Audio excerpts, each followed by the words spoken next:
YouTube. Oh, trying to reconnect ako. Okay, yan. Naka-turn on na. Okay. Magandang umaga sa inyo, Pilipinas. Okay, sige. Let's go. Dio muna tayo, Dio.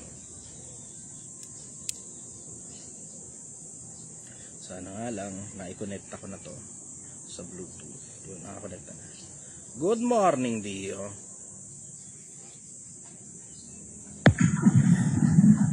Taga saan ka, brother? Nueva Okay. Ano tanong mo, brother? Ano po na? Misinterpret niyo po ako kanina. Ang tanong ko po, age po kayo nag-start pag-business? Anong age? Nag-retire ako sa employment, 28 years old ako. Pero it doesn't have any benefits on you. Doon tayo sa mga mapapakinabangan mo, brother. Kasi kahit anong taon pa ako nagsimula ng kahit ano, wala namang pakinabang sa inyo yun eh.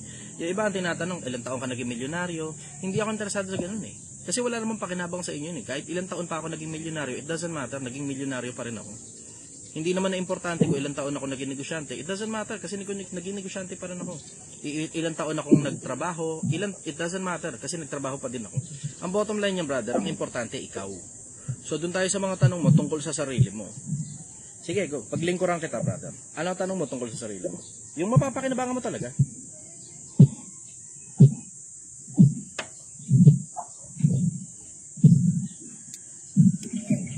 Go, brother. Ano tanong mo?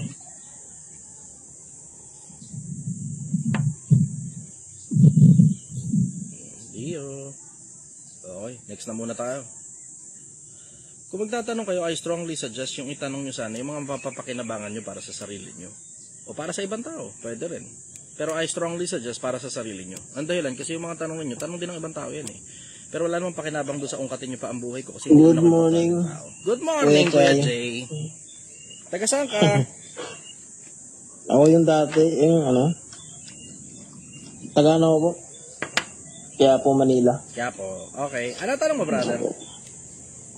Ang tanong ko lang, bakit kaya ganun sobrang baba na yung tingin ng mga ibang tao o lalaki sa babae? Yung value ng babae ngayon sobrang baba na gawa ng sa new generation, halos ipamigay na yung pagkatao nila para ipakita na lahat. Hindi ako masyadong mahilig dun sa konsepto ng generalization lalo na tungkol sa mga babae. I will say ganito. In every dilemma, you can find an opportunity there. O ang ibig sabihin nun, kung merong mga babae na halos ipakita na lahat at lagi na lang, putang ina, nakabrat panty sa mga social media nila, wala akong nakikitang problema nun. Hindi nga lang sila masyadong madaling makahanap ng high value man, nakapakipakinabang, na magaling na klase ng lalaki, bukod sa klase ng lalaki na malilibog kasi ang pinapakita mo sa social media mo, puro kalibugan eh. Nakabrat panty ka palagi eh. Nakabikini ka palagi eh. Lahat na lang, yung my story mo, merong ganun eh, nakikita ko yun eh. Pag chinek mo yung profile, pag tingin doon sa my story, lahat na lang puro bikini. Nakatuwad. May mga ganong klase ng babae eh. Huwag ka na mag-expect na makakuha ka ng high value na lalaki kapag gano'n na itsura ng social media mo. Doon naman ngayon mag-outshine yung mga tipo ng babae na importanteng klase ng babae sa lipunan. Doon na ngayon yun. Doon naman ngayon mangingibabaw yung mga importanteng klase ng babae na mga matataas na kalibreng babae na kinocoveran nila yung katawan nila para mataas ang tingin sa kanila ng mga lalaki at hindi puro mga malilibog na lalaki na lang nag-a-add sa kanila sa social media. So I don't see anything wrong with that. Alam mo, mga tao mahilig sa victim mentality eh. Yung mga babae sa panahon natin ngayon, ganto, ganyan, ganun. Yung mga lalaki sa panahon natin ngayon, batugan, wala nang kwenta, tumatakbo pag nagkaanak. Yung mga employer, kupal, yung mga empleyado, wala nang kwenta. In every problem, in every dilemma, there's always an opportunity, brother. In every dilemma, there's always an opportunity. Ngayon, yung mga high value ngayon ng mga babae, ng mga importanteng klase ng mga babae sa lipunan, at tinatakpan nila ang mga katawan nila na hindi puro mga malilibog na lalaki lang ang laman ng Facebook nila, yan naman ngayon ang mga makakakuha ng mga importanteng klase lang din ng mga lalaki. Diba? Kaya pag minsan sabi nila sa anong sabi mo?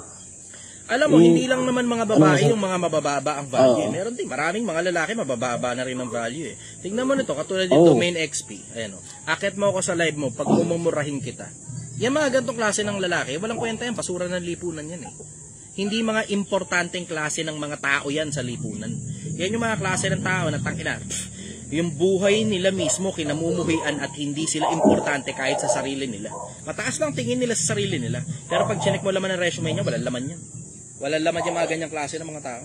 So hindi naman ako nagkakaproblema dyan. Sa akin ang basic na prinsipyo lang. Katulad pa rin naman ng dati. Hindi pa rin naman nagbabago. Pipili ka ng maganda, maayos na klase ng babae o maayos na klase ng lalaki na capable na magpamilya at hindi puro pangkama lang. Yun ang sagot. Yun nga rin sinasabi ko eh. Sabi ko, saka kung ganyan yung gusto nilang suotin, trip nila yan, buhay nila yan eh. Tapos magrereklamo na lang sila kung bakit hindi sila makakuha ng matinong klase ng lalaki at lahat na lang ng lalaki para sa kanila si Raulo. Bakit? Paano? Ang nakukuha mong mga klase ng lalaki puro mga malilibog dahil puro ka bikini, di ba? Gusto mo yan eh. Pati sa kwarto mo, nagpipicture ka, naka-black panty ka, ipopost mo sa social media. Samantalang hindi ka nga makapaglakad man lang sa kalsada ng naka-brat panty ka.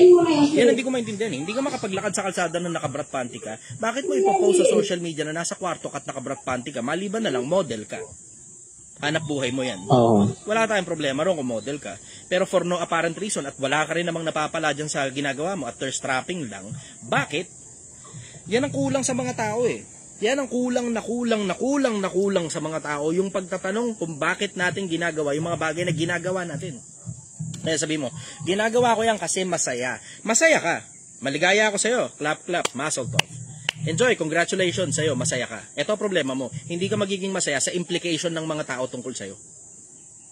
Hindi ka magiging masaya tungkol sa impression ng mga tao tungkol sa'yo.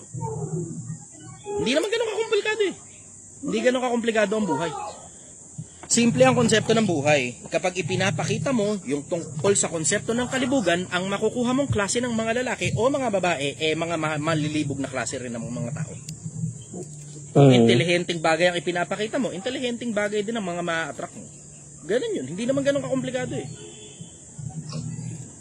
Follow-up question, brother. Brother, di ba yung na-discuss mo na yun, alam ko may nagtanong, yung about kay President Duterte. Pero ngayon, parang parang sinasabi nila, ang talino daw yung ginawa ni President Duterte na sumama siya na nagpaulong. Pero alam niya naman sa sarili niya na makakalab siya.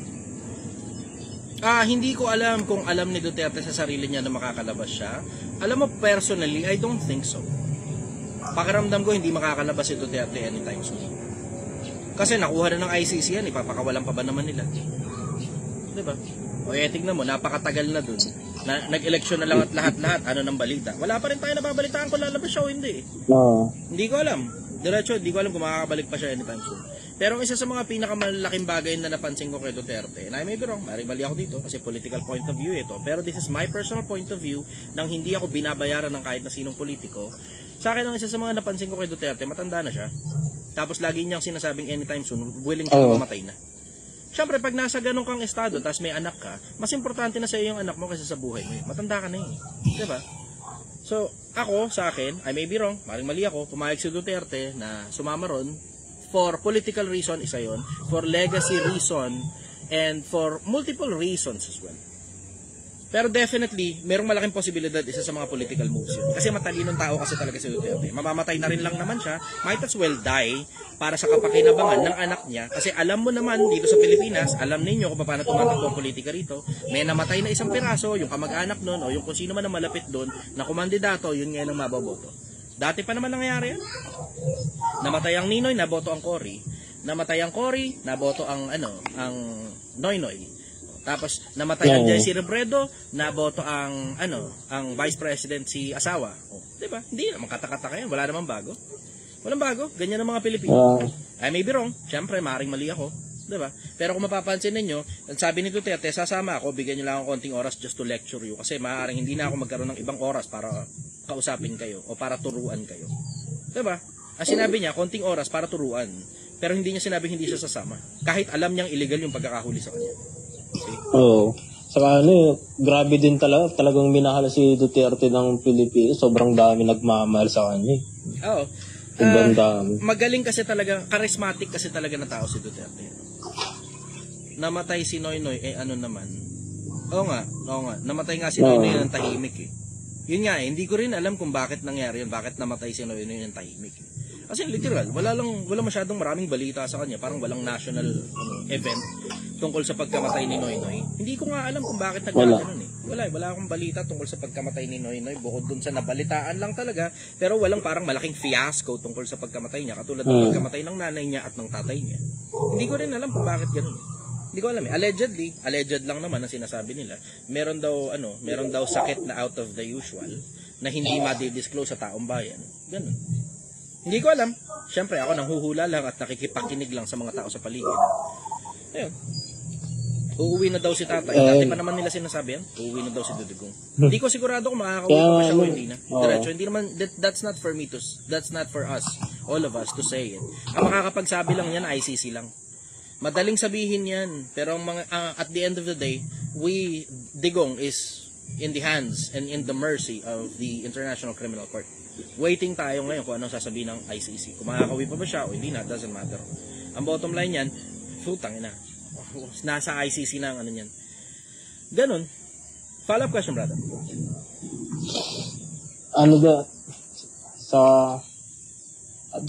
Sabi nung di siya habang nakaupo yung mga kakilala ko sa mga ibang kabarangay na lagi nang sinasabi, sobrang laking tulong sa kanila ni Tatay Diggs kasi dati lulong na lulong sila nung umupo siya, talagang nagbago daw yung buhay nila. Talagang naisip nila na hindi pala yun yung gusto nilang tahakin, na nagbago sila.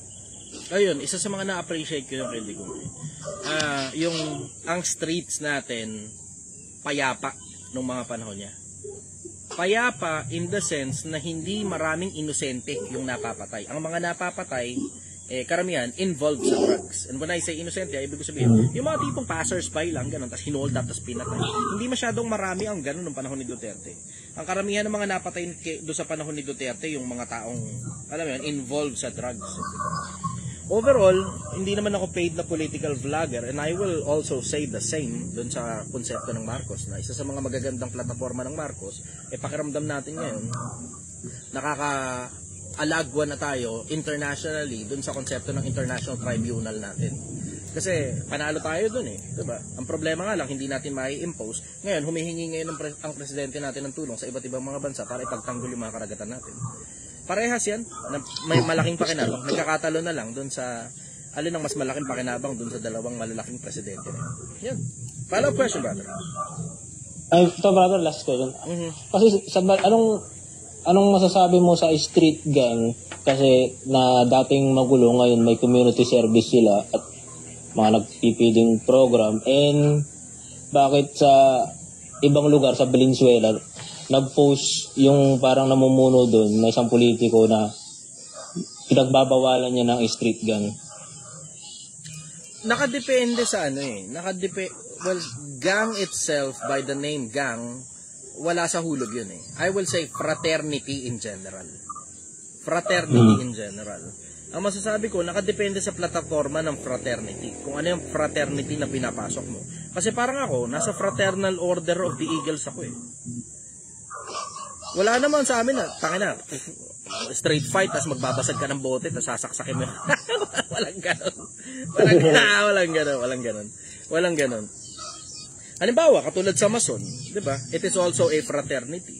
Brotherhood ang Mason Pero wala naman dyan para magbabato ng pillbox, sasabog sa kalsada, sasabugan yung mukha mo. Di ba? Walang ganon Wala naman Nakadepende yan sa kung anong grupo yung pinasok mo at doon sa plataforma ng grupo. May mga grupo talagang magugulo Hindi naman ako bago diyan sa konsepto ng mga fraternity na yan. Dumaan din naman ako sa high school parang katulad ninyo. Di ba? Dumaan din ako sa high school. Oo, dumaan din ako sa gang war, suntukan, balian ng buto, saksakan. Dumaan din ako sa ganyan. Nasaksak pa nga ako sa sometime high school Dumaan din ako sa ganyan. Sa akin, diretso, maging mabuting tao ka na lang regardless if you're in a fraternity or not. Pero wag kang sasama sa gulo. Kasi wag mong kakalimutan, ang masasamang kasama, sumisira na magagandang ugali. Sabi nila, para daw ikaw may protection. Protection ba talaga? Pagka napaaway ka at merong gulo, nakakarating ba talaga sila on time? O baka ang bagsakan okay, napaaway ngayon, tara balikan natin. Ibang usapan yun. Kung ganun rin lang naman, nababalikan nyo pa, ba't hindi dumiretso ka nila sa polis? Diba? Within 24 hours, ginulpi ka, that's considered a crime. Pwede mo ngayong ipahuli yung tao. Within 24 hours. Diba? Kaya sa isang grupo, re-rest ba kayo ron? Tapos may naparil sa inyo. Ano ngayon ang ending nyo? Wala kayong pinagkaiba rito sa Antipolo na hinabol nila yung SUV, pickup truck, ko naman yun, tapos binaril ngayon siya. Gago. Tangina mo. Grabe, no? Tiway ka ngayon. Kwento ka na lang. Kasama ka sa listahan ng mga tao na tangina nabaril sa kalsada. Ang tanga mo Diba? Kung pinalampas mo na lang sana, kaarogantihan lang naman yan at hindi ka naman napaano at hindi ka naman nabangga. Kung pinalampas mo na lang sana nasa bahay ka, natutulog ka o nanonood ka ng live ko. Natututo ka pa. Ngayon, asan ka na? Wala, dead ka na, patay ka na. Hindi naman kasi kabawasan ng pagkalalaki yung hindi pagpatol at pag-iwas. Yung iba kasi akala nila pag pumatol sila, nakipagsuntukan sila, natalo nila or what. Akala nila maano na sila, mataas na yung nila, matapang sila. Pagpapakain ng ego nila yun. Sa akin, hindi talaga ako fan ng pagpapakain ng ego. Every now and then, meron kang option para pakainin ng ego mo. Pero you are welcome na pakainin ng ego mo discreetly. Sa ibang pagkakataon na lang sa controlled environment. Pero uncontrolled environment, tapos you'll take it to the streets, putang ina, malaki chance mo dyan na magulpe o mapatay. Swerte ka kung mag-end up ka lang in prison. Paano kung mag-end up ka na tangina sa sementeryo ka katulad ng putang inang nabaril? O gago. Sa kaarogantehan mo, nabaril ka, nandamay ka pa ng tao. Diba? Oo. Grabe. Follow-up question, brother.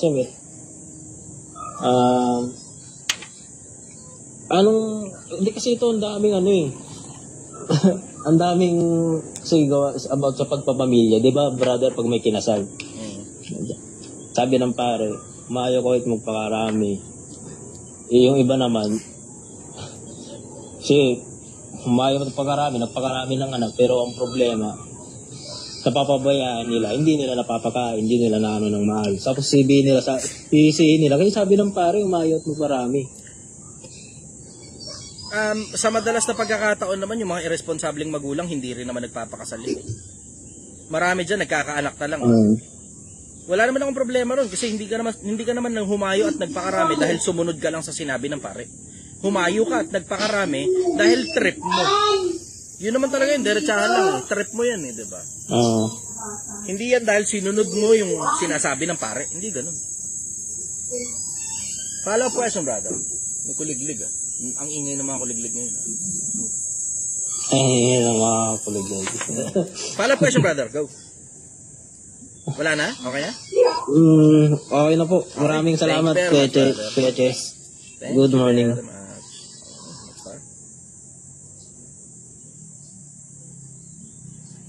Cancel.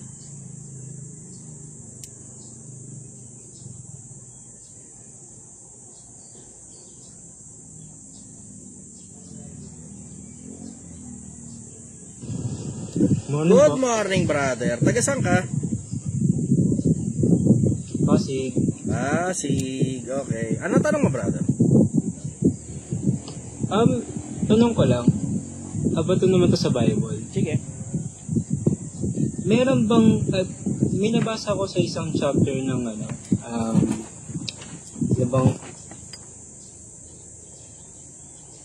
Nawala ka, brother.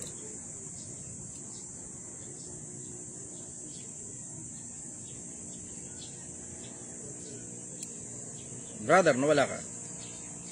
Hello? Hansel? Hello? Yan, okay na, go, tuloy. Hello? Yan, sige, tuloy, go. May nabasa ko dun sa part ng about naman to brother sa Bible. Sige. Nabasa ko to sa Genesis. Yung sinubok si Abraham ng Diyos na ialay yung kanyang anak, pinaka mamahal na anak si Isaac, na iaalay sa kanya iaalay si Isaac, parang susunugin daw. Hindi, sasaksakin niya Tapos, papatayin. that time, that Sasaksakin time, yun, papatayin. hindi naman natuloy tayo, sinubok lang daw siya ng Diyos. Oo. At tanong ko, brother, ba't tupang both kami pwede ialay sa Diyos? Ano ulit? Bakit yung tupa ang pwede ialay sa Diyos? Bakit tupa ang pwedeng ialay sa Diyos? Hmm. Yung mga Pwede naman tupa, ibang hayop. mababasa mo sa Ebreo, yung mga tupa, representasyon ni Kristo yun. So they are looking forward sa pagdating ng Messiah. Ganon yung konsepto. Kaya tupa ang pinapapatay. Sa ibang hayop, hindi ibang hayop, tupa mismo eksakto ang pinapapatay. Bakit? Kasi representasyon yun na si Kristo larawan ng tupa tapos pinatay. Kuha mo? Okay. Yun. Akala ko may ibang pang hayop na inaalay. Pwede namang manok, pwede namang baka, pwede namang prutas, ganun. Ba't Pwede tupa naman. yung... Pwede naman. Yung Doon sa ikapo. Doon sa ikapo, yung harvest nila kasama yung mga livestock nila, sa ikapo yun. Pero very specific tungkol sa tupa, lalo na kapag ka Passover. Feast of the Passover.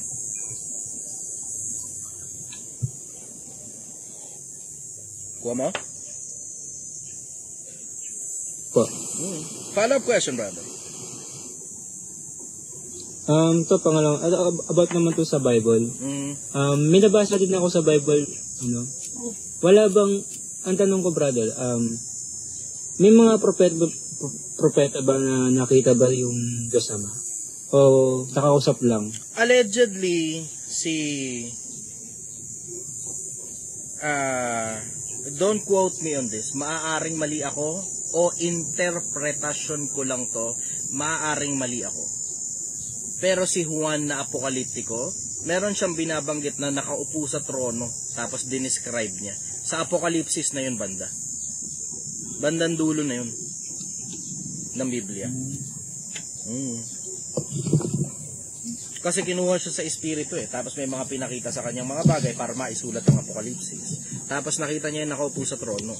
Pero hindi eksakto na yung mismong nakaupo sa trono, yung, kumbaga, nasilayan, kundi yung parang kaluwalhatian ng nakaupo sa trono.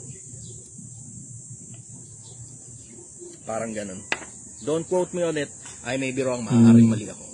Kuha ko. Kaya nga, suggestion ko sa inyo, basahin nyo na lang yung Biblia nyo. Yun ang dahilan kung bakit hindi ako nagpapastor. Kasi natatakot talaga ako sa konsepto ng kabilang buhay.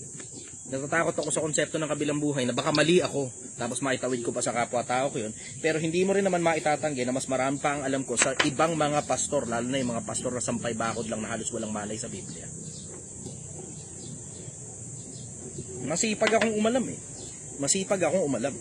Ngayon yung kasipagan ko sa pag-alam ng maraming mga bagay na ibabahagi ko na ngayon sa kapwa-tao ko nang merong matinding pag-iingat. Matindi ako mag-ingat, brother.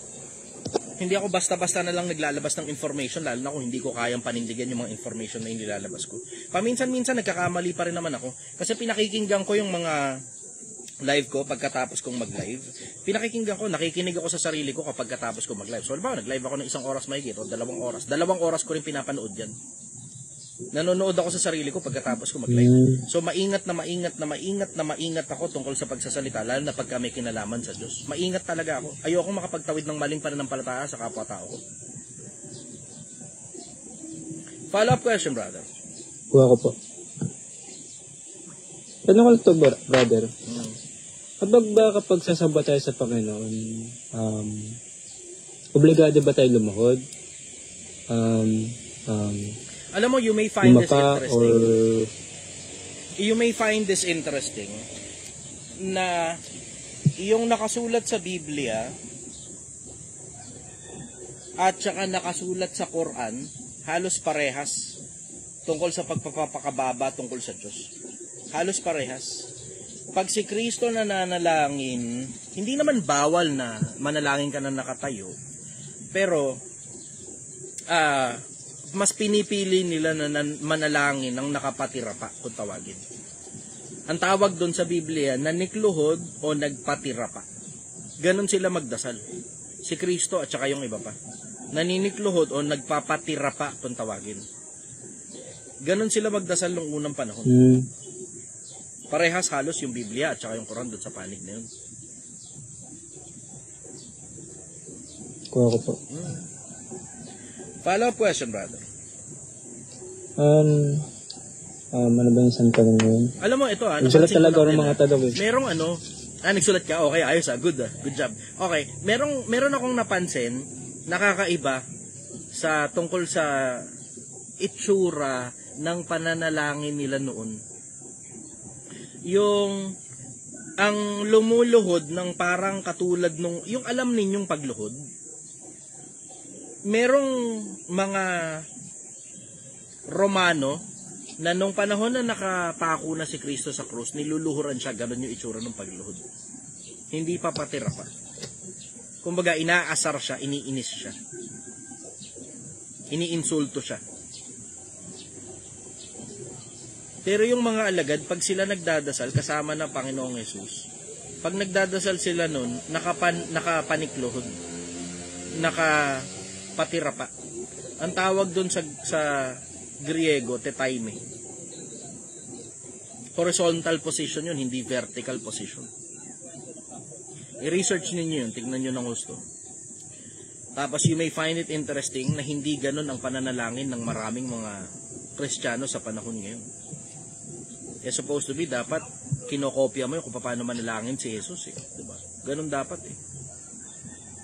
Yun ang sagot ko rin, brother. Kaya nga, yun nga isa sa mga dahilan kung bakit biglang interesado ako sa Islam.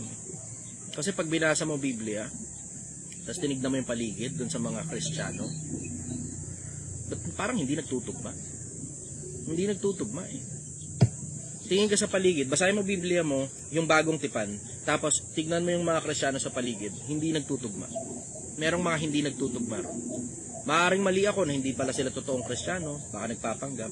O baka totoong Kristiyano sila, hindi lang talaga nila alam yung tungkol doon sa konsepto na yun kasi hindi sila nagbabasa ng Biblia. Maaring mali ako. Yun ang sagot ko. Follow-up question, brother. Ito, brother.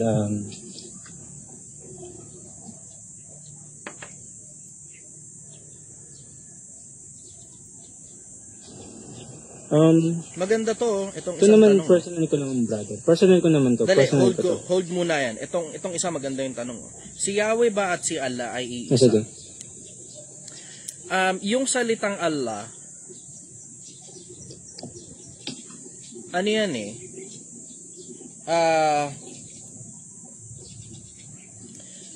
Pwede mong sabihin pangalan kasi naka-capital letter. Pero pwede mo rin namang sabihin, pag tin-translate yan sa English, God. O sa Tagalog ay Diyos. Tapos si Yahweh naman, yan yung, I may be wrong, pero nilagyan nila ng vowels yan eh. Galing yan sa Hebrew tetragrammaton, kung tawagin nila. Yan yung pangalan ng Diyos. Yung YHWH, yan yung pangalan ng Diyos na nakasulat sa Hebrew. Ayun, sabi, means Ama. Pero pag tinignan mo yung ibang translation ng salitang Allah, tinatranslate nila as God eh. Pwedeng Ama, pwedeng God, yung direct na translation yan.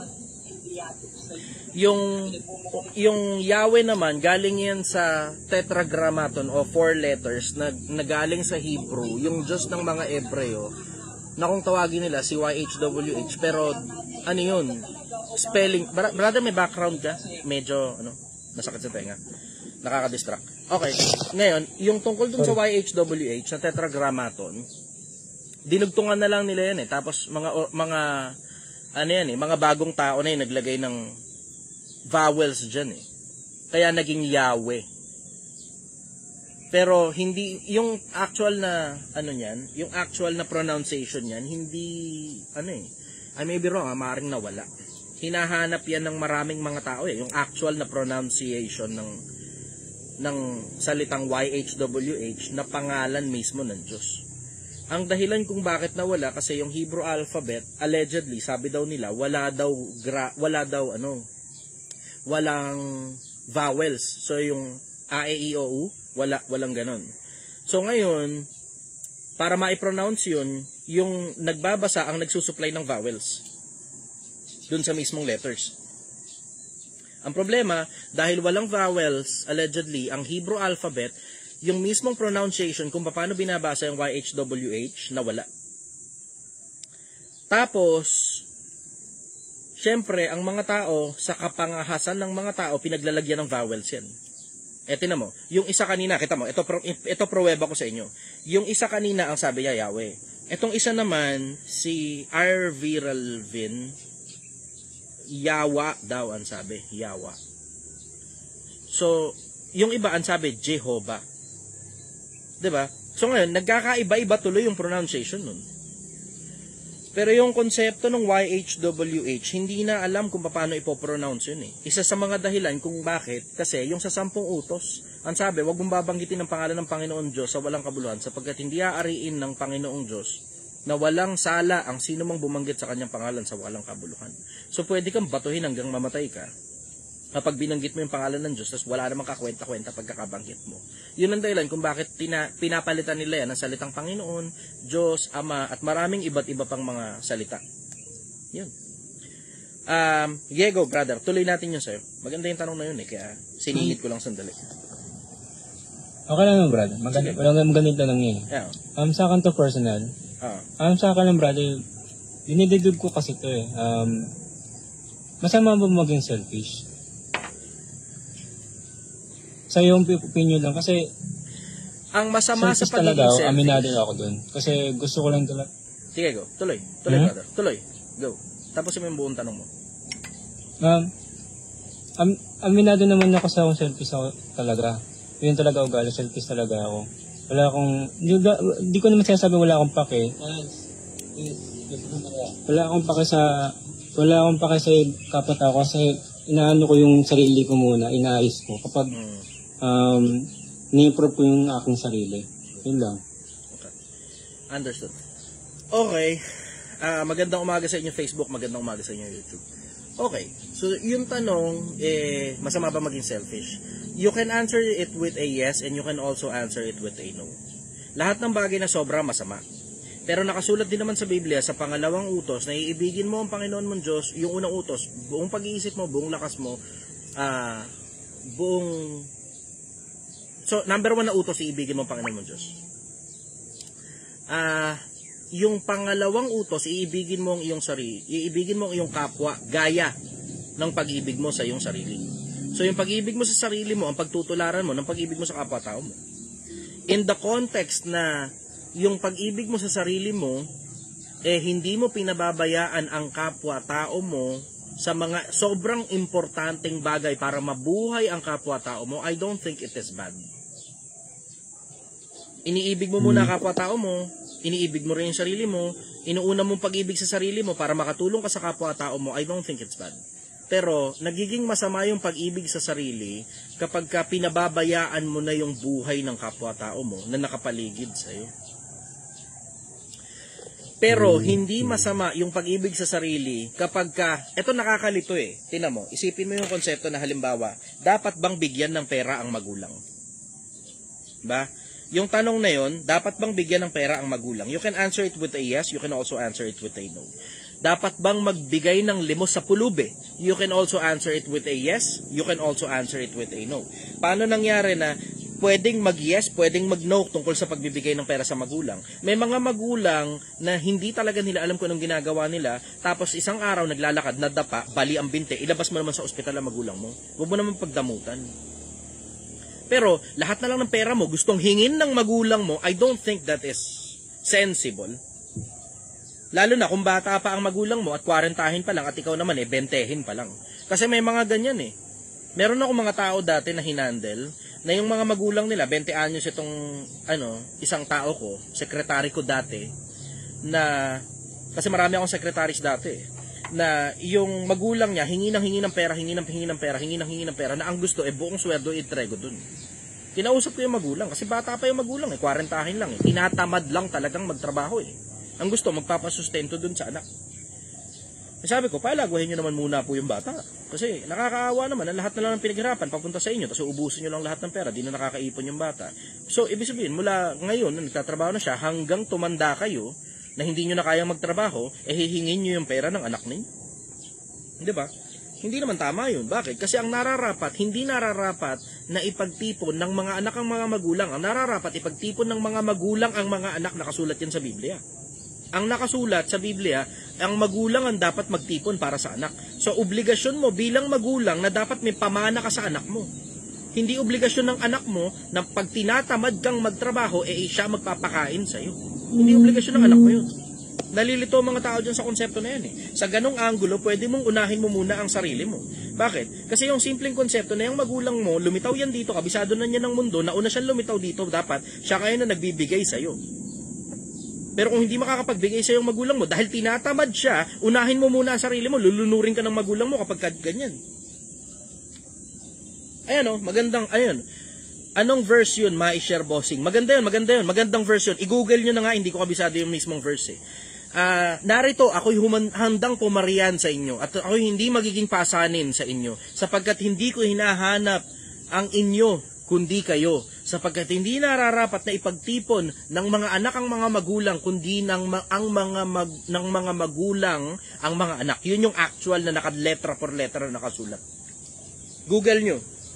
Sa mga hindi nyo nakuha, pwede nyo balikan ito, nasa YouTube ito, nasa Facebook din ito. I-google nyo, napakagandang talata nun. Tapos meron pang isa pa, ang mabuting tao, ito kay Solomon naman ito, ang mabuting tao ay naghahanda para sa anak ng kanyang anak. So technically, dapat pag mabuting tao ka, considered ka ni Solomon na mabuting tao, dapat may pamana ka hanggang sa apo mo. Hindi yung wala ka sa lugar na tangina, kalilitaw-litaw pa lang ng anak mo sa lipunan, kalilitaw-litaw pa lang ng anak mo sa pagtatrabaho, hinihingi mo na agad lahat ng pinaghirapan ng anak mo. Para makatulong? Hindi nakakatulong yan. Ang ginagawa mo dyan, pinagpapasasaan mo yung pinaghirapan ng anak mo, na sana ang anak mo nakakaipon, nagkakaroon ng intellectual prowess para magkaroon ng financial literacy, pero ang ginagawa mo, kukunin mo lahat ng pera, uubusin mo lahat ng pera, lalamunin mo para sa kapritsyo mo dahil tinatamad kang magtrabaho, pagdating sa dulo, walang ibang masasandalan yung anak mo kasi kahit ikaw mismong magulang, hindi mo ipinaghanda yung sarili mo ng kinabukasan sa panahon ng pagtanda mo. Nilunod mo sarili mong anak. Hindi talaga ako fan ng ganyan eh. Sasama ngayon sa akin ang loob ng mga magulang. Pero hindi talaga ako fan ng konsepto na ang bata mo pa bilang magulang, nagpapasustento ka sa anak mo na hindi man lang pa nakakapagsimula sa buhay. Nakakadiri sa akin yun.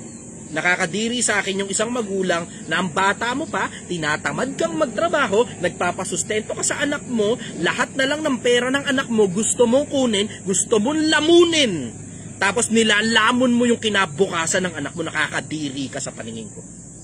Diretsahan lang. Hindi ako interesado sa ganyang klase ng mga magulang, nakakadiri ka. Sa akin, bilang magulang, ikaw dapat yung nagtuturo sa anak mo kung paano mabuhay dito sa mundo at obligasyon mo bilang magulang na mag-aral ka muna kung paano maging tao para maipasa mo sa anak mo yung konsepto ng pagiging tao. Magtrabaho ka ng maayos, mag-ipon ka ng maayos, ayusin mo ang sarili mo para yung pinapanood ng anak mo galing sa'yo, yun ang kokopyahin niya.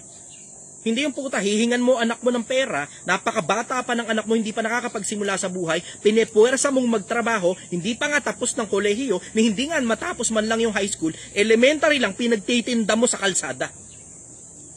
Hindi bale sana kung meron ka lang gustong ituro sa anak mo, kaya mo pinagtitinda, walang problema dyan. Tinuturuan mo ang anak mo ng financial literacy, walang problema dyan.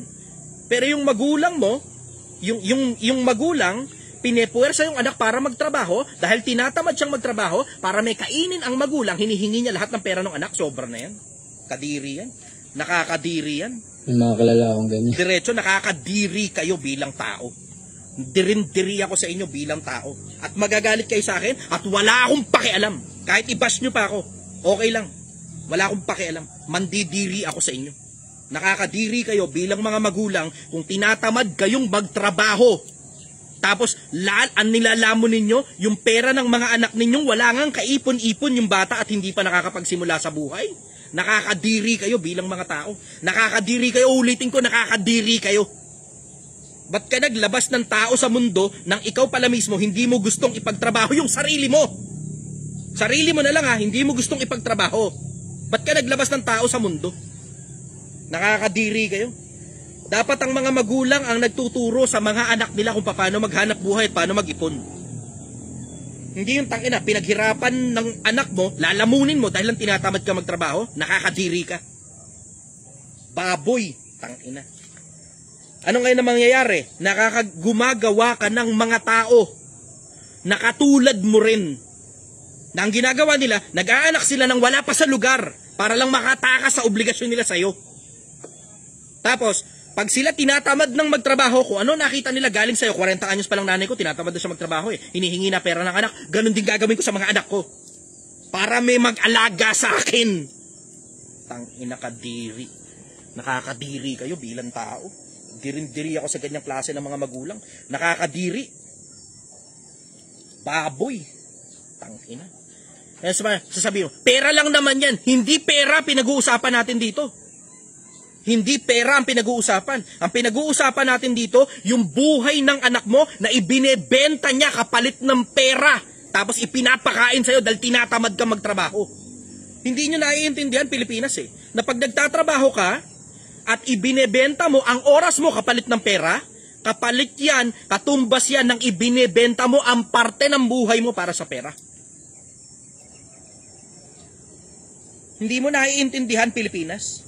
Nakakala mo tungkol sa pera yan? This is not fucking about money. This is about the future of your children, Philippines. Kinabukasan ng anak mo ang pinagbabasihan dito. At paano makakabuo ng kinabukasan yung anak mo kung mismong pag-iipon lang hindi siya matuto dahil ikaw may bilang magulang nilalamon mo yung pinaghirapan ng anak mo? Hindi ka ba nandidiri sa sarili mo? Bilang magulang na ikaw dapat ang nagtuturo sa anak mo kung paano mag-ipon, paano maghanap buhay, paano magtayo ng kung ano man ang kahit na anong pagkakakitaan nila. Ikaw dapat ang nagtuturo sa anak mo ng ganyan. Pero dahil sa katamaran mo, dahil nag-anak ka ng hindi pa nararapat at wala pa sapat na taba ang utak mo, hinihingi mo ngayon lahat ng pinaghirapan ng anak mo. Tapos nilalamon mo na parang baboy. Kadiri. Nakakadiri kayo. Ngayon lang ako nagkaroon ng pagkakataon na i-discuss yan tungkol dyan eh. Ngayon lang ako nagkaroon ng pagkakataon na i-discuss yan tungkol dyan. Pero diretso, diri ako sa mga magulang na kinakain nila yung pinaghirapan ng anak nila dahil sa katamaran nila. Walang problema kung nasa ospital ka, walang problema kung nasa kulungan ka, walang problema kung hindi mo kayang magtrabaho. Pero tinatamad ka lang magtrabaho, tapos yung mga anak mo yung pinagtatrabaho mo para makakain ka, nakakadiri kang klase ng tao. Nakakadiri ka. Walang halos nag-uusap ng ganyan sa lipunan eh. Halos walang nag-uusap ng ganyan sa lipunan. Ako, okay lang sa akin. Bash nyo ako. Okay lang sa akin. Alang-alang na magkaroon tayo ng mga kabataan na maayos ang kinabukasan at marunong mag-ipon ng pera. Okay lang sa akin. Sangkaalang ko sa sarili ko. Okay lang sa akin. Isasangkaalang ko sa sarili ko. Magalit kayo kung magagalit kayo. Pero ang pagmamalasakit ko nasa susunod na lahi ng Pilipino at pati na rin sa inyo na matuto kayong maghanap buhay ng maayos. Matuto kayong mag-ipon ng sarili nyong pera para yung mga anak ninyo hindi hirap sa buhay at hindi kayo nagpapabigat sa mga anak ninyo. Nakakadiri kayong mga tao. Nakakadiri kayo. Walang nag-uusap ng ganyan sa lipunan eh. Walang nag-uusap ng ganyan. Kasi lahat ng influencer natatakot magsalita. Natatakot eh. Bakit? Baka mabash ng tao eh. Baka mabash. Ako, wala akong pakialam. Magalit ka kung magagalit ka. Nalalaman ninyo na ang nararapat kayong mga magulang ang dapat magturo sa mga anak ninyo. At nalalaman nyo rin na kayong mga magulang ang dapat nagpapamana ng kinabukasan sa mga anak ninyo. Hindi kayo lalamon ng kinabukasan ng mga anak ninyo. Nakakadiri kayo. Tama. Ang ina. Nauna kang nabuhay dito sa mundo, naglabas ka ng tao rito, hindi ka pa pala marunong mabuhay bilang tao. Ano ba naman yung nailabas mo na yung tao na yan, pero mag-aral ka man lang maging tao para may mga ituro ka sa anak mo. Hindi, lumaki na lang yung anak mo, nagtatrabaho para may kainin ka bilang magulang dahil tinatamad kang magtrabaho. Tangina, kadiri ka. Nakakadiri. Yun yung tungkol dun. Diretsahan, yun yung tungkol dun. At marami kang talata sa Biblia na mababasa ng tungkol dyan. Na ang nararapat, ang mga magulang ang nagtuturo sa mga anak. Ayan o, Kawikaan 22:6, ang sabi rito. See? Turuan mo ang bata sa daan na dapat niyang lakaran. Pagka siya'y tumanda, hindi niya hihiwalayan. Ito mabigat. Ang naituro mo sa anak mo, pag tinatamad ka ng magtrabaho bilang magulang nila, lalamunin mo na lang yung pinaghirapan ng anak mo. Kadiri ka. Tapos ano ngayon ang mangyayari? Ang anak mo magkakaroon din ng ganong sistema sa loob niya. Nako, pag tinatamad na pala ako magtrabaho, naganak naman ako ng marami eh. Baka pwede pagtrabahuin ko na lang itong mga batang to. Tapos kakainin ko na lang lahat ng pinaghirapan nila. Sila na magsustento sa akin. Sila ang mag-aalaga sa akin pagtanda ko. Putang ina. Grabe. Grabeng klase ng mindset yan. Tang ina, grabe. Ang tindi ng diferensya mo, Pilipinas. Ang tindi ng diferensya mo. Anyways, follow-up question, brother. Hindi niya yung brother Hindi. Oo nga eh. Alam mo, hindi lang ako nagkakaroon ng pagkakataon sa mahabang panahon na i-discuss yan tungkol dyan eh. Pero, that is at the back of my mind sa mahabang panahon na nasa social media ko. Mahabang panahon na nasa likod ng isipan ko lang yan na hindi lang ako nagkakaroon ng pagkakataon na ilabas. At okay lang sa akin, magalit kayo sa akin. Okay lang sa akin, bash nyo ako. Hindi ako natatakot sa bash ninyo. Hindi nga ako natatakot kahit sa sarili kong buhay eh. Hindi ako natatakot na mapatay sa ginagawa ko. Wala akong pakialam. Ang pakialam ko, yung susunod na lahi ng Pilipino. Na magkakaroon tayo ng mga maaayos na susunod na lahi ng mga batang matatalino, masisipag, matitikas, matitindi. Kapag yung mga magulang inayos yung mga sarili nila. Baka sakaling magkaroon din tayo ng mga maaayos na politiko Pilipinas. Baka sakali na magkaroon tayo ng mga maaayos na politiko kapag yung mga magulang, inuna nilang ayusin yung mga sarili nila, tapos yung pag-aayos nila sa sarili nila, ang kinokopya ng mga anak nila. Yan ay isa sa mga bagay na nakita ko dito sa Pilipinas. Habang buhay pa ako, ilalabas ko yan. Habang buhay pa ako. Kasi konting panahon na lang meron ako eh. Hindi na masyadong matagal. We are only going to live in this life for an average of about 60, 70. And I'm fucking half of my life away from death. Hindi ako natatakot sa bash ninyo. Eventually, I will die. But you will remember me. Nice. Maaalaala mo ang Pilipinas pag wala na ako. At makikinabang ka ng gusto sa akin kapag wala na ako. Follow-up question, brother. Yun lang, brother. Napakaganda. Malupit yung sagot mo, brother. Para talaga sa Pilipinas. Yun lang, brother. Maraming salamat. Salamat, brother. Galingan mo sa buhay. Kailangan natin ng maraming magagaling na tao. Thank you po. Thank you, brother. Bye-bye. Okay, next tayo. Thank you. Kunchana. Salamat buhay. Hello. Good morning, brother. Taga saan ka? Taga Zamboanga City. Zamboanga. Okay. Ano tanong mo, brother? Ano love language ng Diyos? Ano na ulit? Ano love language ng Diyos? I will say, isa sa mga love languages ng Diyos, yung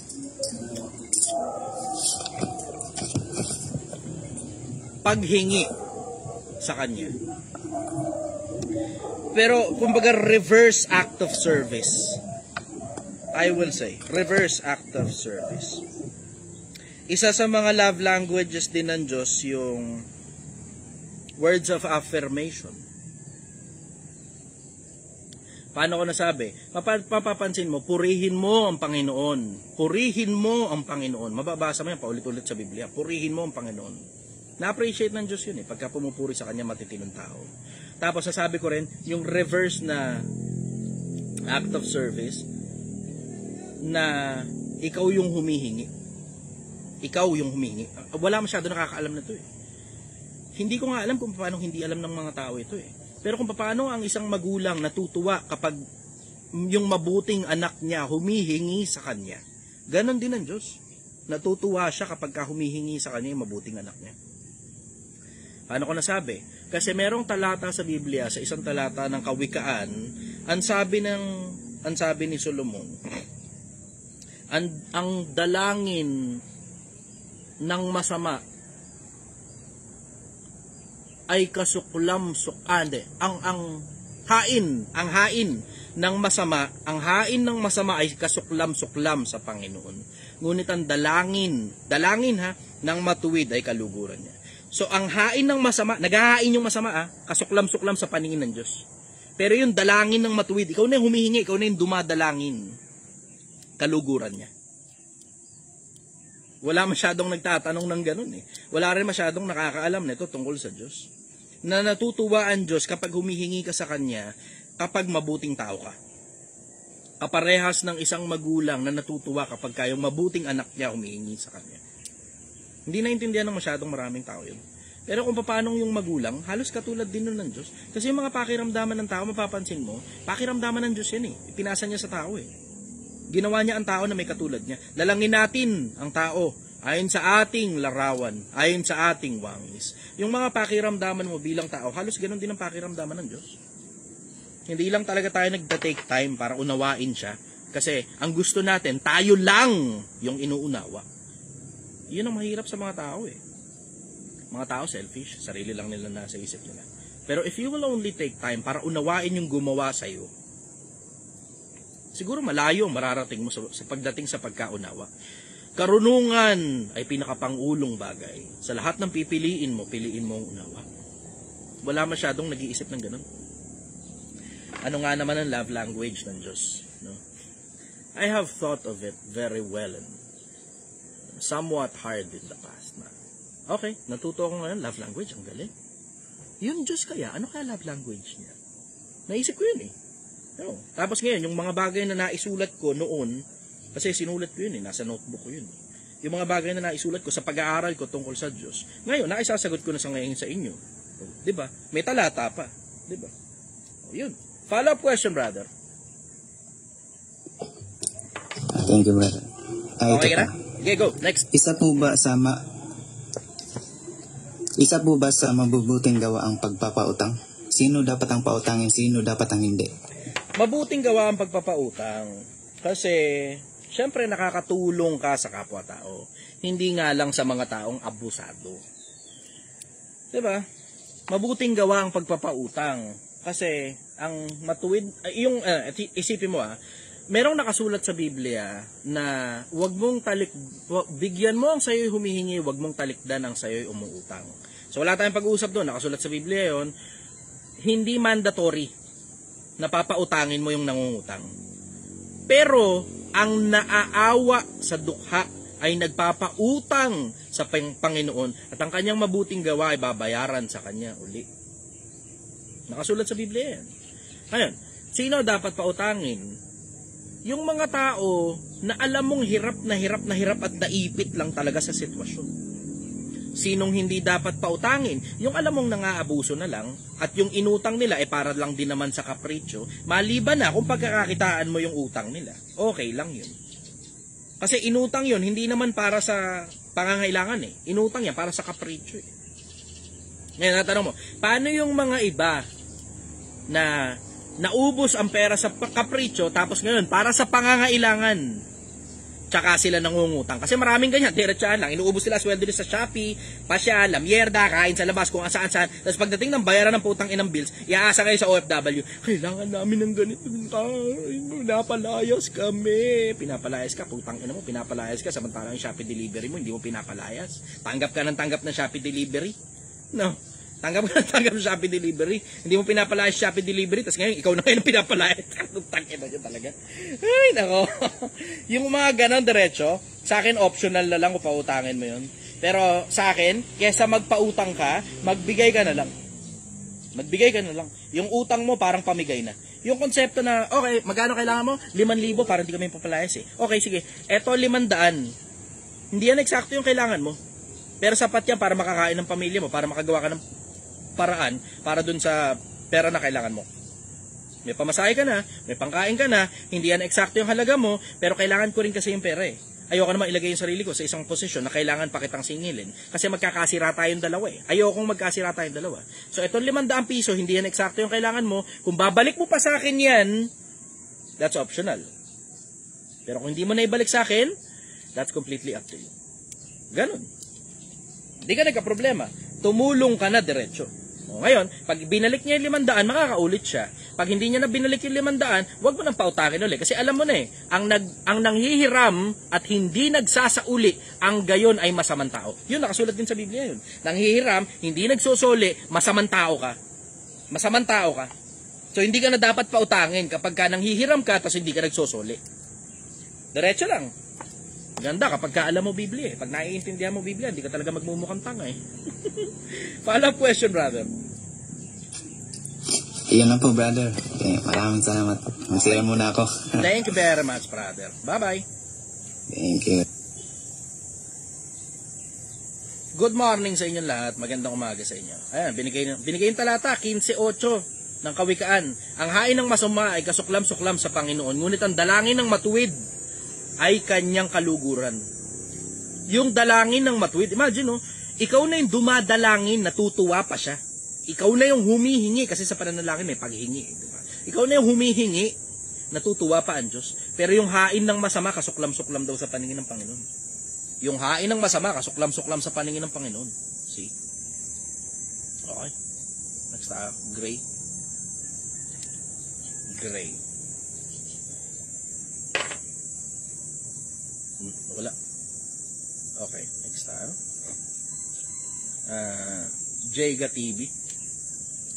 Vlogger din siguro to. Jayga TV. Good morning, brother! Putang ina! Naliligo. Okay. Ano tanong mo, brother? At tanongin kita, nasaan ka? Sabihin mo nasa CR. Ano tanong mo? Go. Boss, yung tanong mo lang, dun sa pagpapagawa ng apartment. Pero kasi akong Corazon Square, Okay. yung 100, nagpatayo ko yung bahay. Tapos, syempre, yung iba, utang.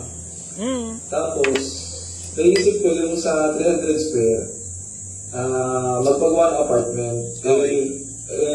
Base doon sa napapanood ko sa inyo, nasa real estate, ako kung apartment ba, paupahan, or ilang po ako ng suggestion tungkol sa paupahan. Saka kailan ba nagtataas din ang upa once na makapagpagawa ka na ng paupahan? Yearly pwede ka magtaas ng upa. Yearly pwede ka magtaas. Pero ang suggestion ko, merong standard, ando na tayo. Hindi ako sumusunod sa standard ng pagtataas ng presyo ng upa. Ang pinagbabasihan ko, yung mga nakapaligid. Kasi okay, sige, puta, taas mo yan, okay, taas mo kahit gaano mo kataas gustong itaas para ka naka-highways na hanggang dibdib na yung brief mo. Okay, sige, gusto mo itaas yung presyo ng upa. Pero tangina, pagka yung kapitbahay mo mas mura kaysa sa'yo, yung kapitbahay ang titirhan sa alis sa'yo. Hindi mo alam, ba uso ang sulutan sa upahan, brother. Paupahan, uso sulutan. Okay, tapos siyempre, minsan hindi na nga nila alam na sa'yo manggagaling pero yung mismong yung mismong umuupa na rin ang lilipat pag nakakita sila na mas mura.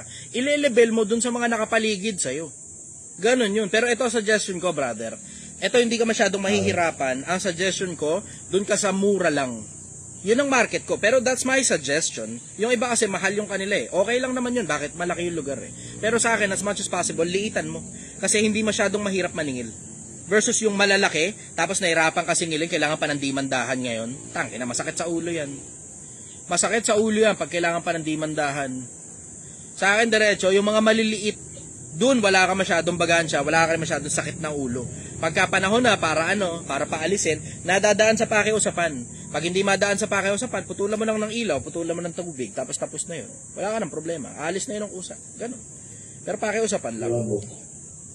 Yung sa akin naman. Kasi diniisip ko, paano ba akong malinigin? Kasi wala pa akong idea sa mga ganun. Pero, yun nga. Ganun lang. Kung paano ka... hindi ganun ka-komplikado, brother, yung paniningil. Ang komplikado, pagpapaalis.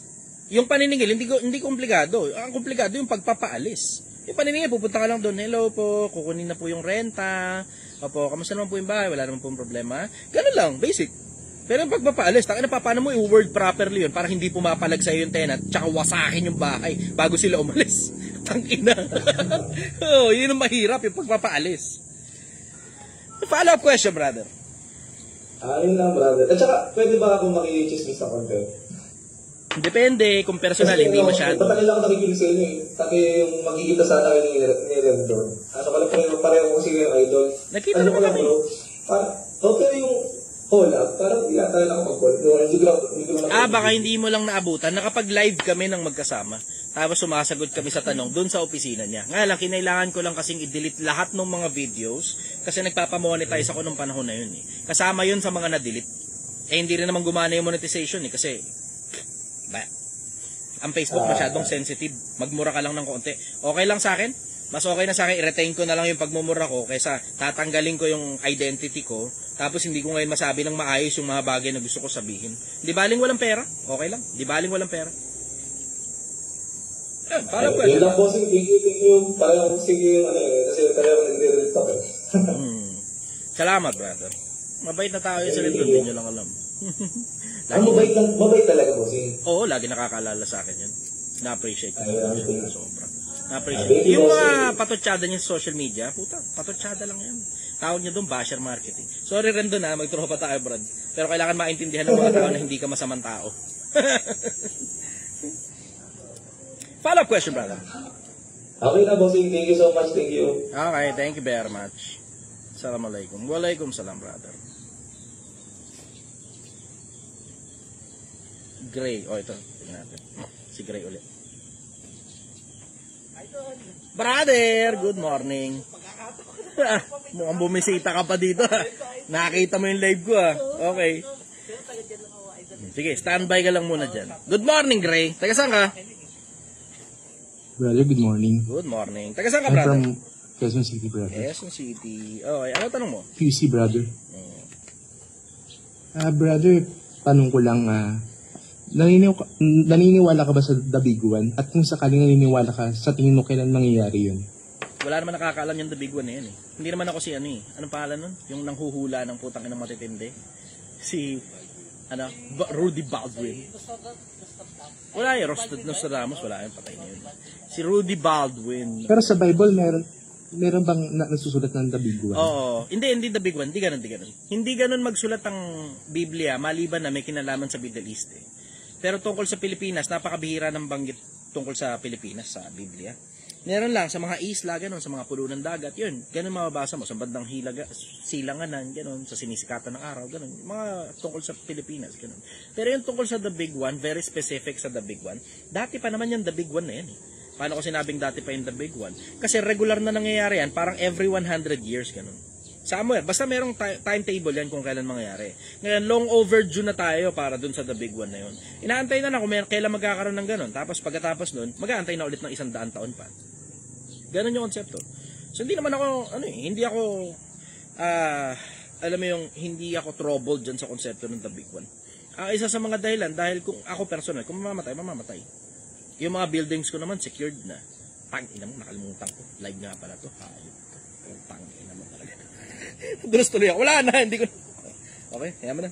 Okay lang. Kaya hindi naman masyadong marami nanonood ng live ko eh. Tanginang naman, dulos tuloy ako. Pinag-iisip ko kasi yung tungkol sa The Big One eh. Pero naman eh, may reinforced naman yung mga yun. Malalaki ang mga I-beam ng mga yun. Anyways, going back sa pinag-uusapan natin. Tangin naman, dulos tuloy ako. Hayop na yan. Wala na. Basta mahirap lang ako at tindero ng sinigang. Pinakikisuyo lang. Inang yan. Ay, nako. Anyways, hindi ako troubled dun sa konsepto ng The Big One. Waiting na lang ako kung kailan ako kukunin ng Diyos eh. Waiting na lang ako. Kayo, siguro troubled kayo doon. Ganun. Kasi pagka nasa malapit ka sa fault line, malaki chance na maraming building ang magbagsakan at maraming mga bahay ang mawasak. Ganun. Pero diretso, pagka nakita nyo lumilindol na sobrang lakas, yung common sense nyo, lumabas na lang kayo ng bahay. Dali nyo lahat ng mga anak ninyo, asawa ninyo, kung ilan man yung asawa ninyo sa loob ng bahay. Dali nyo lahat ng mga tao, lumabas kayo ng bahay. Huwag nyo nang isipin yung gamit. Hindi na. Huwag nyo nang isipin yung gamit. Ang gamit na papalitan, ang buhay, hindi. Diretso na lang, lumabas na lang kayo. Hindi parang katulad ng sunog yan, na dahan-dahan, tapos ilalabas mo pa yung mga gamit, ganon. Hindi, diretso, naramdaman mo sobrang lakas, ilabas mo na pamilya mo. Pamilya mo na lang yung dalin mo. Huwag na kayo putang ina magkulelong ng putang ina ng alahas pa, pera pa. Di na, lumabas na lang kayo diretso. Tsaka nyo na lang problemahin niya kung sakali mang bumagsak yung bahay, tsaka nyo na lang halukayin kung saan nakalagay yung pera, yung mga kung ano-ano pa ma. Ang bottom line yan, mailigtas mo sarili mo. Ganun. Okay. Inang yan pinamroblema mo pa ako. Tangina, nababasa ko tuloy yung comment section. Hayop ka. Tangina talaga eh. Hindi sa nanaimik akong low-key lang eh. Gago na yan. Follow-up question. Putang ina. Last question, brother. Last question. Last question na, ano masasabi mo kaya, no? Alam kong wala kang paalam sa politics, pero ano masasabi mo sa free education ni Bam Aquino? Dahil nanalo siya ngayong senatorial candidates. Alam mo, marami naman nag-propose ng free education yan eh. At okay naman yan. Bakit? Kasi ang importante talaga sa mga tao, maging edukado. Nagkakatalo lang doon sa quality ng education. Paano magkakaroon ng matinding quality yung education? Kailangan mo ng matinding head ng DepEd. Eh doon nagkakatalo kung sino magiging head ng DepEd. Isama mo pa yung curriculum kung updated ba. Isama mo pa yung dami ng teacher kung sapat ba. Kasi ito napapansin ko eh. Ang pinaka-common, diretso brother, nag-public school kasi ako eh. Yan ang kagandahan kapag ka nakita mo yung best of both worlds eh. Nakita mo yung mundo ng mga mayayaman, nakita mo rin yung mundo ng mga mahihirap. Na-appreciate ko talaga si Uncle din. Na-appreciate ko talaga siya sobra. Sana magkita kami sa kabila. Anyways, sobrang swerte ko, nakita ko yung magkabilang panig ng mundo. At kasama sa mga nakita ko sa pagiging mahirap, yung pag nag-aral ka pala sa public school, mahigit 50, malapit sa 60 yung number of individuals na nag-aaral sa isang classroom. Yung dami ng mga bata. Ngayon, ang isa sa mga magiging trouble mo kapag ka ganun, yung quality of learning, natututukan pa ba? O baka okay na lang na basta na lang makapasa kahit hindi na masyadong matalino yung bata. 'Di ba? Eh, doon magkakaproblema eh, doon sa ganung konsepto eh. Ngayon, sa akin, diretso, importante yung quality of education. Pero importante rin at the same time, yung konsepto na bigyan nyo rin kasi ng quality na pasweldo yung mga teacher. Sana. Kasi maganda kung maganda kinikita ng mga teacher, marami pang mga mapupursige na mag-teacher din. Tapos, isama mo na rin yung konsepto na pag maganda kinikita ng teacher, yung konsepto rin at the same time na yung quality ng pagtuturo ng teacher, maligaya siya. Sana bigyan yung madaming pera teacher. Kasi nabigyan na ng madaming pera ang mga pulis. Maligaya. Bakit? Tagapagtanggol natin yan eh. Nabigyan na ng maraming pera ang sundalo. Maligaya. Kasi tagapagtanggol natin sila eh. Nakasalang yung mga buhay nila as civilian in nature ang mga pulis at ang militar naman eh, mga militar. Diba? Alam mo yung nabigyan na sila ng race eh. Pero sana pati yung mga teacher din isama na. Yun nga eh, kung makakapag-request ako sa mga politiko. Kasi yung mga ibang politikong mga tropa, wala silang kapasidad sa ganun eh. Itataas ang parang alam mo yun, yung mga iba nga sa kanila diretso nasasayangan eh, sa pondo na para sa teacher.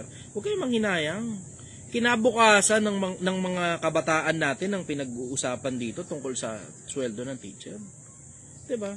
Safety and security, safe na tayo, secured na tayo, may militar tayo, malaki na sweldo eh.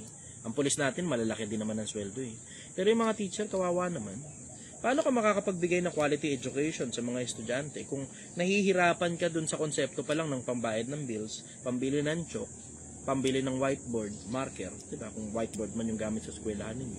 Sana mabigyan ng maayos sa sweldo yung mga teacher. Laging maganda ang free education. Para sa akin, diretso. Laging maganda ang free education. Sana nga lang yung free education natin, quality din at the same time. Yan tinan mo, ito mukhang teacher yata ito eh. Sabi niya, sa amin pagastos lahat. Tinan mo, ang bigat kaya nun. Na sweldo mo, garampot na nga lang, tapos babawasan mo pa para dun sa, diba? Kawawa naman. Kawawa naman.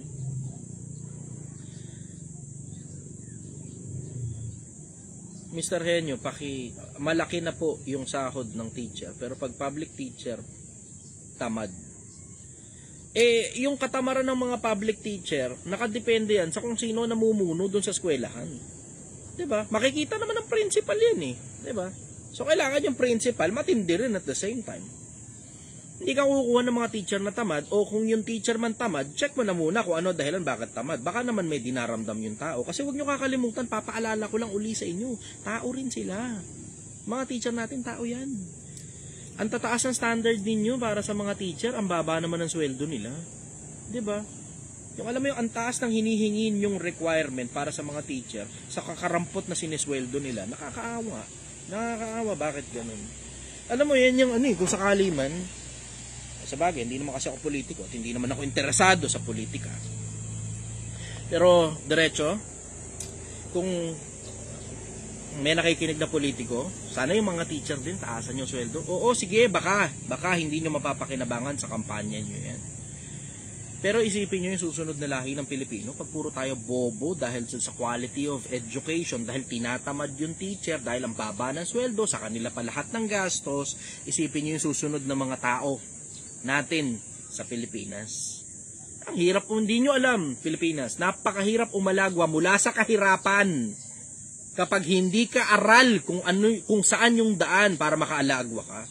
Napakahirap umalagwa mula sa kahirapan pag hindi mo alam yung daan kung paano umalagwa sa kahirapan. Kaya nga ako personal, gumagawa na lang ako ng paraan bilang influencer Gumagawa na lang ako ng paraan.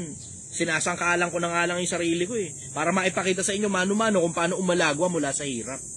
Sinasangkaalan ko na lang sarili ko Buti nga kahit papano, ang dami na rin natututo. Marami na rin natututo, maraming umuusad ang buhay, maraming umaalagwa. O ngayon, pagdating ng panahon, alagwado na kayo, nakatulong ako sa inyo, sana kayo naman tumulong din. Yung iba sa inyo na sumasabay sa Project 1M, baka yung iba sa inyo maging mga mayayamang tao. Baka yung iba sa inyo maging mga kapaki-pakinabang na tao sa lipunan. Baka yung iba sa inyo maging politiko. Ang hingi ko sa inyo, alalahanin niyo yung mga group. Yun ang sagot ko rin, brother. Follow-up question. Wala na, brother. Thank you, brother. Thank you. Okay, thank you very much. Sige, next ako. Mr. Tuyoki. Ano kabaliktaran ng Mr. Tuyoki? Hindi mo alam. Mr. Basaki. Sige, Mr. Tuyoki. Good morning, brother. Taga saan ka? Brother, ito po si Jeffoy. Tuyoki lang yung pangalan ko sa TikTok. Sa Bisaya kasi yung Tuyoki, yung paikot-ikot. Tuyok ba? Tuyok. Ikot-ikot. Okay. Okay. Gets. Inisip ko lang na wala rin naman ang mangyayari sa unahan. Iikot-ikot na lang ako. Tangina, panalo yun. Panalo yun, brother. Sige, ano tanong mo, brother? Ito, brother, may tatlong tanong ako pero doon muna ako sa medyo nakakaano ako ngayon. Sige. Yung Stonehenge, brother, bigyan mo nga ako ng may idea ka ba kung paano nagkaroon ng Stonehenge, anong panahon 'yan? Kasi maraming mga nagtatanong sa akin na about sa mga ganyan unsolved mysteries, pero gusto ko lang naman na magkaroon ng konti. Yung Stonehenge, baka hindi mo lang alam paa yan.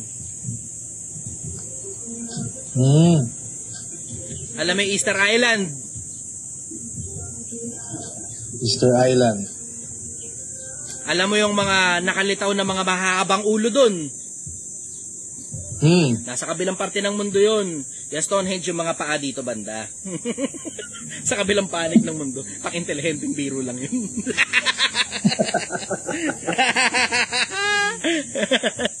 Wala pa rin nakakaalam halos kung tungkol dyan sa Stonehenge na yan Pero malaki ang possibility na yan. Kasi maraming mga bagay na weirdo na nakatayo na iniaalay sa mga Diyos. So merong yung itsura na yan, nakita ko na ng maraming ulit yan sa iba-ibang parte ng mundo Yung bilog, tapos 'di ba, may mga kung ano-ano dun sa bilog, pero laging bilog. Kung mapapansin mo, yung laging mga bilog, ang pinaka-common yan, kung hindi yan stadium, na obviously na hindi naman stadium yan, kadalasan dyan inilalagay yung mga alay para sa mga Diyos. Yun ang hula ko ron. Sabi ng iba, parang portal daw yan. Ganun. Malabo ang portal Malabo Kasi, anong tawag sa maliit na portal? Portalet.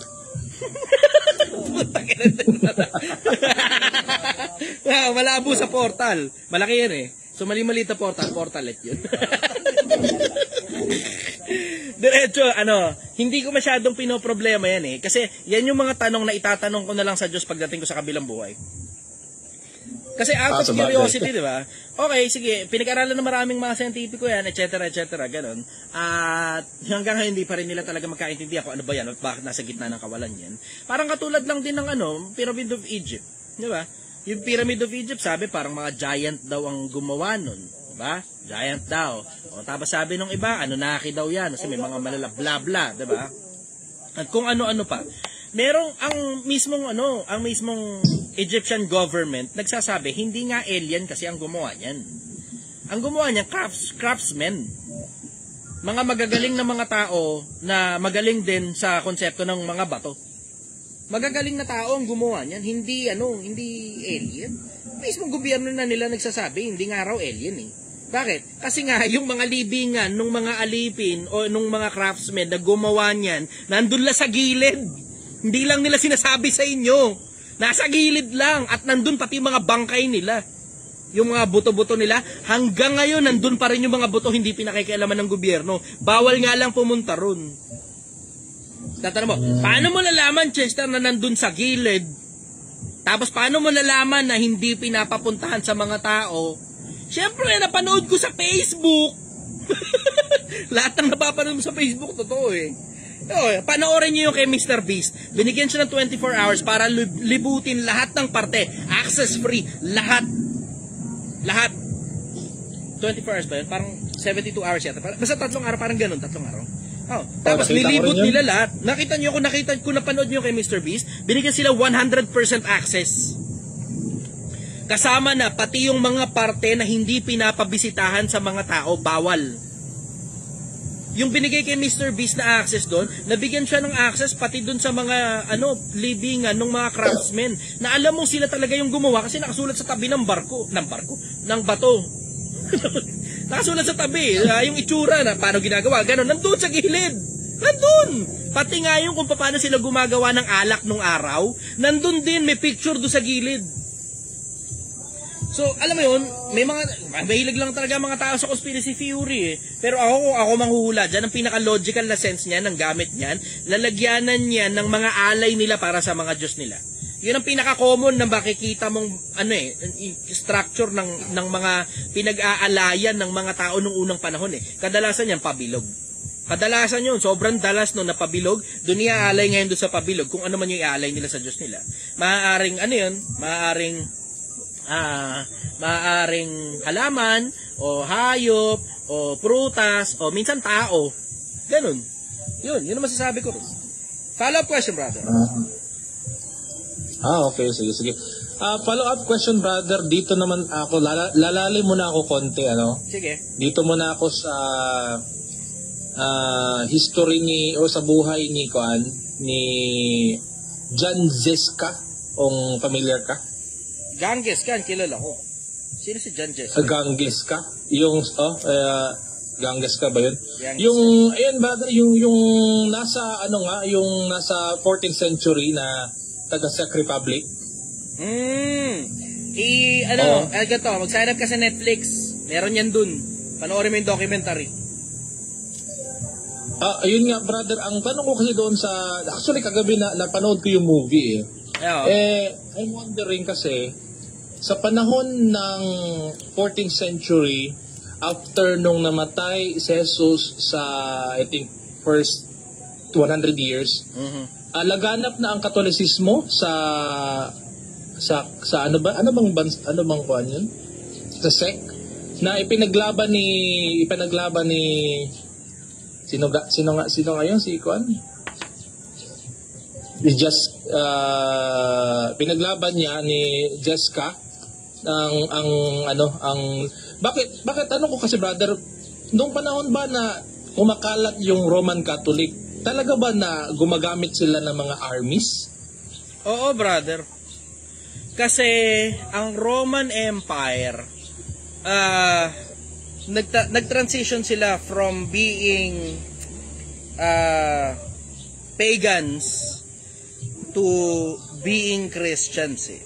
Tapos, isa sa mga strategy nila para tanggapin ang Kristyanismo is yung December 25, kung alam mo yung kwento ng December 25. Yung December 25, Feast of the Unconquered Sun, piyesta na sa Saturnalia. Ngayon, ang ginawa nila, allegedly, dun daw sa araw na yun, na malaking pistahan yan yung December 25 na, malaking pistahan yan sa Roman Empire.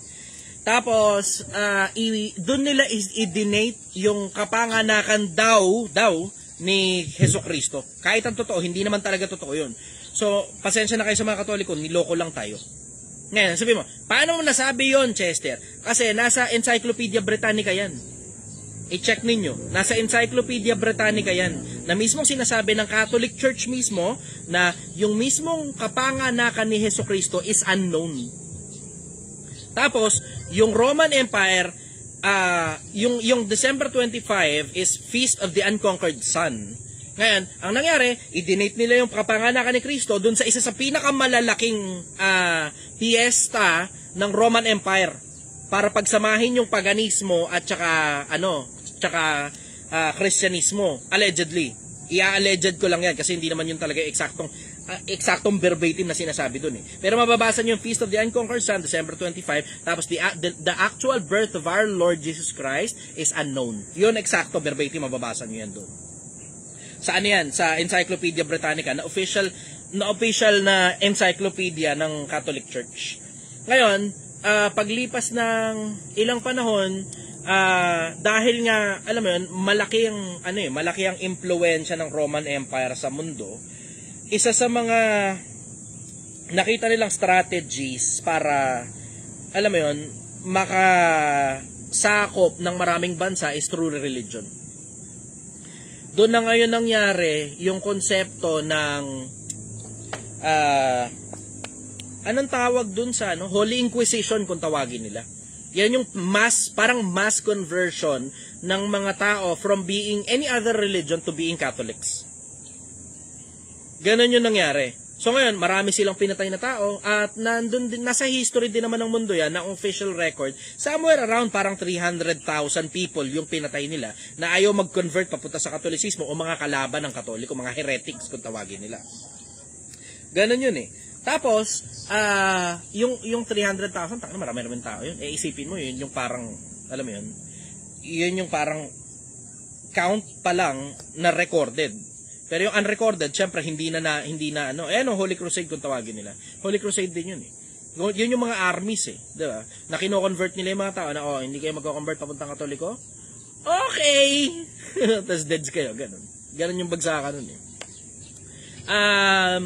troubling yon in the sense na isa sa mga dahilan nyo kung paano kumalat ang Katolisismo. Pero hindi naman nakakapagtaka Bakit? Kasi halos lahat naman ng relihiyon sa mundo merong may bloodshed. Ang Islam, ganun din. Maraming bloodshed din sa Islam na Propeta Muhammad pa yung isa sa mga parang parang leader ng pakikipagbakbakan nun. Yun yung in fairness kay Propeta Muhammad, lumalaban siya sa digmaan. Hindi katulad ng Papa sa Roma, laging hindi lumalaban sa digmaan at puro army lang pinapaharap sa mga tao. Anyway, sinasagot ko ng brother. Follow-up question. Okay. Sige. Medyo malalim nga. Last question na lang siguro. Sige. About dito naman tayo sa Biblia. Okay. Hello, brother. Sige, tuloy, brother. Go. Sige. Sa Ikalawang Hari, Kapitulo 9 hanggang 10, kwento ito ni Haring Jehu. Si Jehu, na anak ni Hanani. Si Jehu, na anak ni Hanani. Okay, sige tuloy. Jehu? Jehu pala. Nang iniutos ng Diyos na patayin at ihulog si Jezebel sa pamilya ni Ahab. Ngayon, alam mo na totoo pala si Jezebel. Yan. Oo nga Totoo pala. Sige, tuloy, brother. Sorry.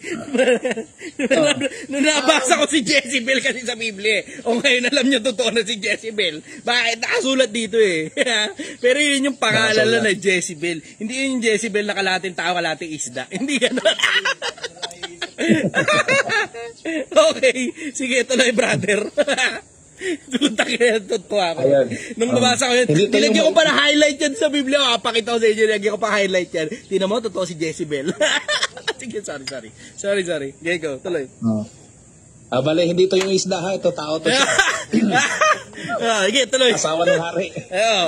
Bale, si Jezebel, asawa niya yung hari si Ahab, tapos galit na galit talaga yung Panginoon sa kanila. Oo. Na to the point, na, nag-appoint ang Panginoon ng bagong hari para ubusin ang lahi ni Ahab at saka ni Jezebel. Kasi grabe si Jezebel, parang iutusan niya yung asawa niya na wag ka naman maniwala sa Diyos. Ngayon, dito ko nakuha yung punto, brother, na pagka ba talaga nung unang panahon na hindi pa tayo Kristiyano, wala pang Hesus Kristo, grabe ka brutal magparusa ang Diyos. Ano masasabi mo doon, brother?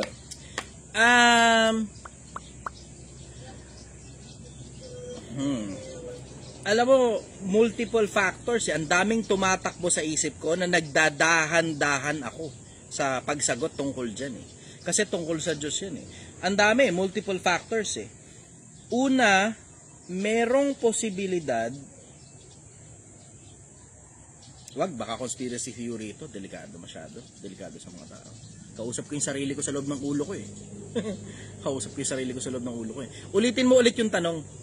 Pakiulit mo ulit yung tanong. Okay, sige, brother. Kasi sa panahon natin ngayon bilang mga Kristiyano, ang grabe ka blessed ng Panginoon, grabe ka mabuti ng Panginoon, grabe ka maintindihan ng Panginoon. Kasi nabubuhay tayo sa panahon natin ngayon, di ba? Pero balik tayo sa panahon dati, na kapag ka hindi ka sumunod sa Panginoon, papatayin ka. Sabi nga doon sa instruction nga ng Panginoon kay Jehu, hugutan yung 70 na pamilya ni Ahab. At saka si Jezebel, iuhulog mo sa building. So, yung pinakatanong ko talaga, point, brother, na grabe sila sa noon. panahon, grabe. So, meron pala talagang nature ang Diyos na may pagka-brutal sa mga taong ayaw sumunod. Oo, kasi yan yung mga panahon na ang mga tao noon is at its infancy pa. Bata pa yung lahat ng bagay tungkol sa sangkatauhan, yung panahon na yan pabalik. If you look at science in general, halos konti gagarampot yung science nila nung panahon na yan. Yan yung panahon na kino-consider pa na pamahiin yung paghuhugas ng pinggan at saka paliligo. Kino-consider na pamahiin pa ng mga panahon na yan. Wherein sa panahon natin ngayon, because of the current knowledge that we have in relation to science and microbiology, alam na natin ang dahilan kung bakit dapat ka talagang maghugas ng pinggan at dapat kang maligo. Because of hygiene, isama mo na rin yung konsepto na may bacteria kasi. Pero nung unang panahon, kino-consider nila yung mga bagay na yun as parang pamahiin, na parang tradition.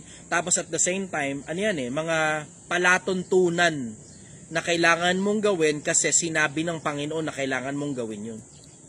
Ganon yung konsepto Ngayon, dun sa mga panahon na yun, mahirap lumabag sa utos ng Panginoon. Ang isa sa mga dahilan dahil papatayin ka. Pero ang isa sa mga pinakamalalaking, if you look at the reasoning behind, is parang katulad nung konsepto naaalala mo yung konsepto ng Sodom at Gomorrah, na pinatay talaga ng Diyos yun. Bakit pinatay ng Diyos yun? Kasi dun sa konsepto na hindi biro yung mga kasamaan nila, na merong malaking posibilidad na nagkakasakit na sila sa mga kasamaan nila.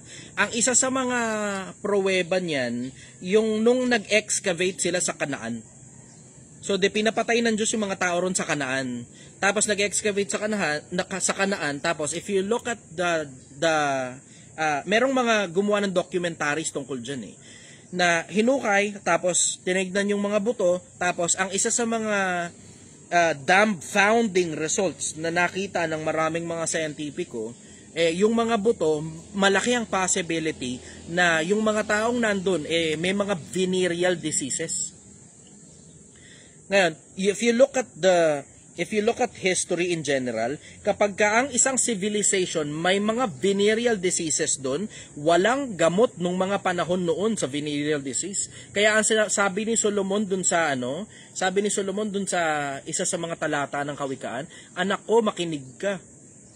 Huwag kang papatol sa masamang babae. Lumayo ka, tumakbo ka. Kasi pag pinatulan mo yan, ang sabi niya, ikay mananangis pag ang iyong laman ay unti-unting natutunaw. You have to put context na nung panahon na yun, walang gamot sa ketong, walang gamot sa venereal diseases, at halos lahat ng mga sakit, halos walang gamot. So pagka lumalabag sa kautusan ng Panginoon noong unang panahon, pinapapatay ng Diyos hindi lang dahil sa medical reasons, kundi dahil sa maingat ang Diyos sa mga tao niya. Kasi pagka nahalubiluhan ng bagay na masama, yung mga tao niya, at naging parang okay lang na gumawa sila ng masama, alam mo na mangyayari na naman, malaking posibilidad na mangyari na naman yung nangyari dun sa panahon ni Noe, na ang mga tao sumama. Hindi naman yan nalilipulin ng mga tao dahil sumama na ang panlilipol niya baha. Kasi nakapangako na yun nung panahon ni Noe. So, ang konteksto is kapag ka-considered ka ng Diyos na kalaban niya, kaaway niya, lilipulin ka talaga. Bakit? Kasi para makita ng mga ibang mga tao din ng Diyos na alam mo na lumabag sa utos ito, ngayon patay na ngayon siya, huwag kang lumabag. Bakit? Kasi mapapasama ka kapag ka lumabag ka. Ganun ang konsepto.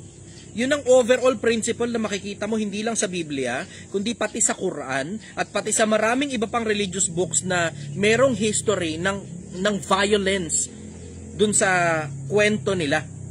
Na ang dahilan kung bakit may violence is para maingatan yung mga tao na sumusunod at matitino na wag kopyahin yung mga taong tanga at bobo. Ganun yung konsepto nun So, yun ang sagot ko ron, brother. At ako, manghuhula lang tungkol dyan na malaki ang posibilidad na isa sa mga dahilan yan. Kasi we're only talking about possibilities. Do not put your faith on me para sabihin ninyo na tama si Chester at maililigtas tayo ni Chester. Hindi ko kayang gawin yan. We are only talking about possibilities. Ang isa sa mga posibilidad kung bakit nag-uutos ng violence ang Diyos, kasi yung pagmamahal niya dun sa mga tao na iniingatan niya. Para yung mga siraulo malagas, tapos yung mga tao na iniingatan niya, makita kung ano nangyari doon, wag nilang kopyahin yun. Kaya mababasa mo sa Biblia, matakot ka sa Panginoon, matakot ka sa Panginoon, matakot ka sa Panginoon, matakot ka sa Panginoon, hanggang dumating ngayon ang Kristo. Doon sa panahon ng Kristo, pagpapalaganap na yun, pambuong mundo na. Ganon yung konsepto. Gets mo, brother? Galing talaga ng sagot mo, brother. Maingat ako sa pagsagot, brother. Maingat ako lalo na pagdating sa mga kautusan ng Diyos. Kasi ayokong magdamay na ako papunta ng impyerno, may maisasama pa ako. Ayoko nun. Kung mamamatay man ako dahil sa mga kasalanan ko, then I will die because of my sins and no one else will go with me to hell. Ako lang mag-isa. Yan. Follow-up question, brother. Ang ganda ng sagot mo. Gusto ko na tapusin muna doon para bitinin mo na natin. Next time ulit, tatawag ako ulit. Tatanaw ako ulit. Sige. Salamat, brother. Thank you very much, umaga. brother. Good morning. Okay. Brother, pakicheck nga muna kung ilang minuto na ako rito. Dali, papacheck ko lang muna sandali kung ilang minuto na ako. Hindi ako makatayo kasi puno na yung pantog ko na ihina ako. Yun na. 1 hour and 32 minutes. 1 hour 32 na pala. Okay na. Good morning sa inyo lahat, Pilipinas. Magandang umaga sa inyo. Maraming salamat sa pagtutok ninyo sa programa ko at sana marami kayong natutunan. Good morning, everybody. I love you all. Pilipinas, mahal na mahal.